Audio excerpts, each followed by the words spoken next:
கர்த்தருடைய பரிசுத்த நாமத்திற்கு மகிமை உண்டாவதாக. பேரொளி, இது என்ன பேரொளி? ஆண்டவரே, இது என்ன பேரொளி? பெரிய வெளிச்சத்தை கண்டார்கள். இதுவரைக்கும் காணாத ஒரு பெரிய வெளிச்சத்தை கண்டார்கள். இந்த நாளிலே பார்த்து மூன்றாவது பகுதியை உங்களுக்கு நான் தருகிறேன். பெரிய வெளிச்சம், அது பேரொளியை தருகிறேன். அப்போஸ்தலர் நடவடிக்கைகள் 9ஆம் அதிகாரம் 3ஆம் வசனம் சொல்கிறது, அதாவது, நான் எருசலேமிலே யூதர்களிடத்தில் பத்திரங்களை எழுதி வாங்கிக் கொண்டு நசரேயனாகிய இயேசு கிறிஸ்துவை தேடக்கூடியவர்கள் யாராக இருந்தாலும், ஆராதிக்கிறவர்கள் யாராக இருந்தாலும் அவர்களை கொலை செய்யும்படியாக உத்தரவு பெற்று சபைகளை பாழாக்கி கொண்டு வந்தேன் என்று சொல்கிறார். அதற்காக அவர் சென்றார். தமஸ்குவிலே சில கிறிஸ்தவர்கள் கர்த்தரை ஆராதிக்கிறவர்களாக இருக்கிறார்கள். ஆகவே அவர்களையும் ஜெயிலில் போட வேண்டும், கொலை செய்ய வேண்டும். அது ஆண் மக்கள் என்றல்ல, பெண் மக்கள் என்றல்ல, யாராக இருந்தாலும் அவர்களை அப்படி செய்திடல் வேண்டும் என்று சொல்லி அவன் தன்னுடைய வாகனத்தில் குதிரையோ கழுதையோ கோபரி கழுதையோ ஏறிக்கொண்டு மிக வேகமாக ஒரு வாலிபனாக தியாகாத்திரமாக அவன் சென்று கொண்டிருக்கிறான்.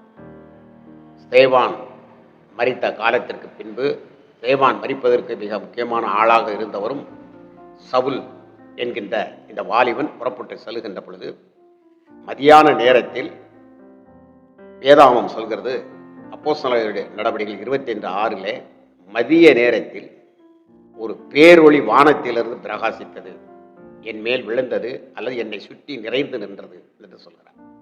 ஒரு பெரிய பேரொளியை சொல்கிறார். அது என்னை சுற்றி நிறைந்து இருந்தது, அது என்னை சுற்றி கொண்டிருந்தது என்று சொல்கிறார். அந்த பேரொளியை அவரால் பார்க்க முடியவில்லை. சூரியனை கூட ரேசா கண்களை அப்படி சிமிட்டி சிமிட்டி பார்த்து விடலாம். ஆனால் இந்த பேரொளியை பார்க்க முடியாமல் நான் அப்படியே கீழே விழுந்து விட்டேன். அப்படி நான் கீழே விழுந்த காரணத்தினாலே 3 நாட்கள் எனக்கு கண்கள் தெரியவில்லை என்ற அளவிற்கு அவர் சொல்கிறார். அப்படிப்பட்ட ஒரு பேரொளி பிரகாசித்தது. இந்த 3 நாட்களும் அவன் வெளிச்சத்தை காணவில்லை. அவன் இருளிலே அவன் இருந்து கொண்டிருக்கிறான். இருளிலே இருந்து சிந்தித்து கொண்டிருக்கிறான். ஆண்டவரே, நான் என்ன செய்ய வேண்டும் என்று சிந்தித்து கொண்டிருக்கிறான். அப்பொழுது அவனுக்கு சில நிகழ்ச்சிகள் சொல்லப்படுகின்றன. அதெல்லாம் நீங்கள் மனதில் வைத்துக் கொள்ளுங்கள். ஞானஸ்தானம் பெறுகிறார். உடனடியாக தாமதிக்காமல் தான் யாரை பின்பற்றுபவர்களை கொலை செய்வதற்காக வந்தாரோ அவரே மேசியா, அவரே தெய்வம், எல்லாம் அவரே என்று சொல்லி பிரசங்கிக்கக்கூடிய அளவில் வந்தான் என்பதெல்லாம் அந்த வேதத்தினுடைய சத்தியம். ஆனால் இங்கே 3 நாட்கள் அவன் இருளினுடைய ஆதிக்கத்திற்குள் அவன் கிடக்கிறான். அதாவது இந்த இடத்தில் அவனுக்கு ஒரு சின்ன ஒரு நியாய தீர்ப்பு நடைபெறுகிறதை பார்க்கிறோம்.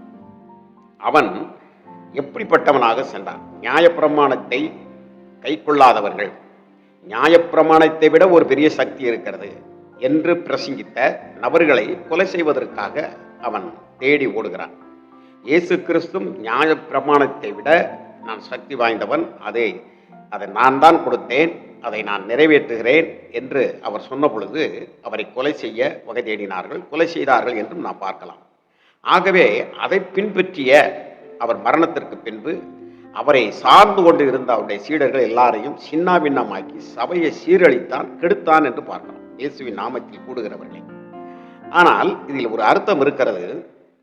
இவன் இருளுக்கு ஊழியம் செய்கிறவனாக இருந்தான் என்று நாம் பார்க்கிறோம். இதுதான் மிக முக்கியம். நியாயப்பிரமாணம் நல்லதுதான்.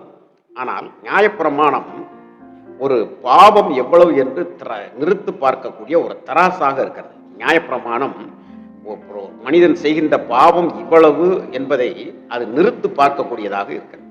நிறுத்து பார்த்து அதற்குரிய விலைக்கரையம் என்ன? மரணம். அதற்குரிய விலைக்கரையம் என்ன? நீங்காத இருள். அதற்குரிய விலைக்கரையம் என்ன? நித்திய தண்டனை என்பதை அது பெற்றுக் கொடுக்கிறது. அது மாத்திரமல்ல, நியாயப்பிரமாணம் என்பது ஒரு நிலை கண்ணாடி போல் இருக்கிறது. அதிலே நம்முடைய முகத்தை பார்க்கிற பொழுது எங்கெங்கு அழுக்கு தெரிகிறதோ அந்த அழுக்கை அது காட்டுகிறது.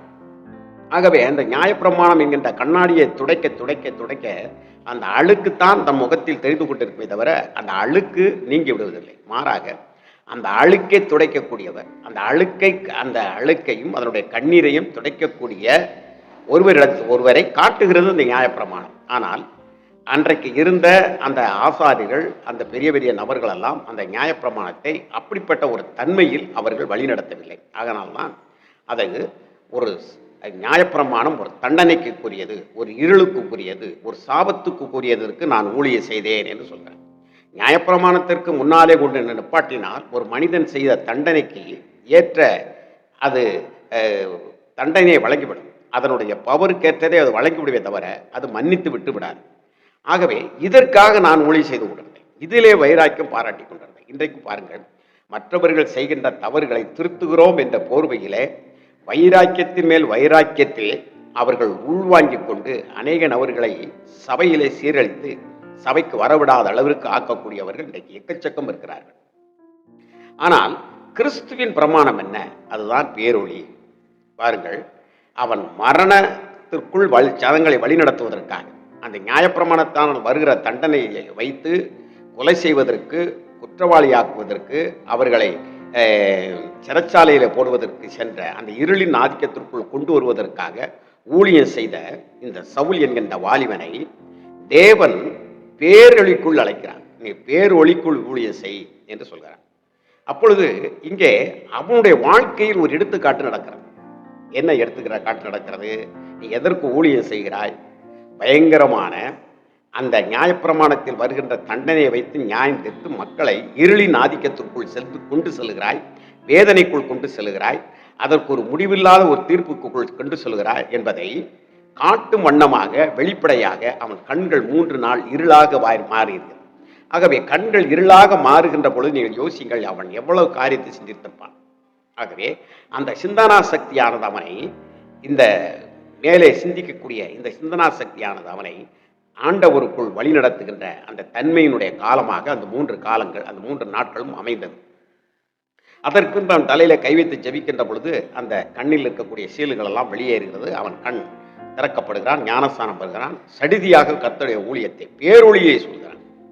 இதுவரைக்கும் நீ செய்த தவறுக்கு உனக்கு தண்டனை என்று சொல்லிக் கொண்டிருந்தவன் இப்பொழுது அந்த தண்டனை, அந்த இருளிலிருந்து நீ வெளிச்சத்துக்கு வா, உன்னை நான் வெளிச்சத்தில் வழி நடத்துகிறேன் என்று சொல்லி அந்த வெளிச்சத்திற்கு வழி நடத்துகிறார். அதனால்தான் சொல்லுகிறார், மோசையை குறித்து சொல்லுகிற பொழுது அந்த தண்டனைக்கு ஊழியம் செய்த, அந்த கிருபையற்ற ஊழியம் செய்த முகமே பிரகாசிக்குமானால் பேரொளி சுடராய் இருக்கக்கூடிய கிருபையின் ஊழியம் செய்கிறவர்கள் எப்படி பிரகாசம் உள்ளவர்களாக இருக்க வேண்டும் என்பதை அங்கே தெளிவுபடுத்தி சொல்வார். ஆகவே இந்த அடிப்படையில் பார்க்கிற பொழுது பவுல் சொல்கிறார், நான் சாபத்திற்கு ஊழியம் செய்தேன், இப்பொழுது நித்திய ஜீவனாகிய நித்திய கிருபைக்கு ஊழியம் செய்கிறேன், இருளுக்கு ஊழியம் செய்தேன். ஏனென்றால் தவறு செய்கிறவர்கள் இருளில் போடுகிறோம் அல்லவா, செயல் இருளில் போடுகிறோம் அல்லவா, அதற்கு ஊழியம் செய்தேன். இப்பொழுதோ அதிலிருந்து மீட்டு வெளிச்சத்திற்கு ஊழியம் செய்கிறேன் என்று சொல்கிறார். அவர் அது மட்டுமல்ல, முன்னே நான் சனங்களை இருளில் தள்ளி செய்கின்ற ஊழியமாக இருந்தது என்னுடைய ஊழியம்.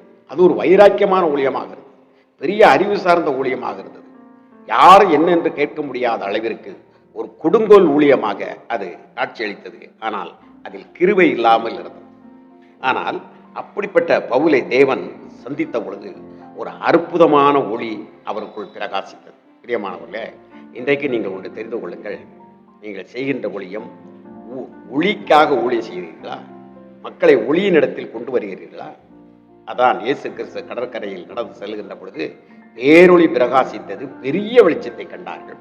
ஆகவே இருளுக்குள் சென்று ஜனங்களை இருளிலே நியாயம் தீர்க்க சென்றவனுக்கு ஒரு பேரொளி, அதுவும் மதியத்தில் அந்த பேரொளி உதித்திருக்கிறது என்று சொன்னால், மதியத்திலே ஒரு ஒளியை நாம் எவ்வளவு ஒரு நட்ட பகல் வெளிச்சத்தில் எவ்வளவு ஒரு மனிதனால் கண்டுபிடிக்கப்பட்ட லைட்டை போட்டாலும் அது தெரியுமா?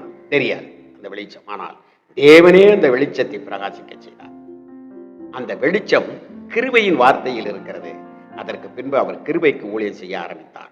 அநேக ஜனங்களை, இருளில் இருக்கிறவர்களை, அந்தகார இருளில் இருக்கிறவர்களை ஆச்சரியமான ஒளியினிடத்தில் வழி நடத்தி, இவரும் ஒளியாக இயேசு கிறிஸ்துவிற்கு உடைய வழியாக அவர் வாழ்ந்து பேரொளியை பிரகாசிக்க செய்கிற ஒரு பெரிய சுடர்விட்டு பிரகாசிக்கிற ஒளியாக கிறிஸ்துவின் ஒளியை உள்வாங்கி கொண்டு ஒரு சந்திரனை போல பிரகாசிக்கிறவராக இருந்தார். ஆகவே அந்த பேரொளியை இந்த நாளிலே வீச செய்கின்ற நன்மை செய்வதே நமக்கு கிறிஸ்துவினுடைய பிறந்த நாள் என்று இந்த உலகம் சொல்கிறது அல்லவா.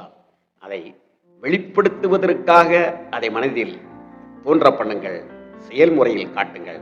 மற்றபடி உங்களுக்கு எல்லா நாளும் கிறிஸ்துமஸ் தான் என்பதை மறந்து விடாதீர்கள். பேரொளிக்குள் வாருங்கள், பேரொளி உங்களை நிறைத்திருக்கட்டும். இருள் நீங்கட்டும், அநேகரை ஒளிநடத்தில் கொண்டு வாருங்கள். கர்த்தர் உங்களை ஆசீர்வதிப்பாராக. ஆமே, ஆமே, ஆமே.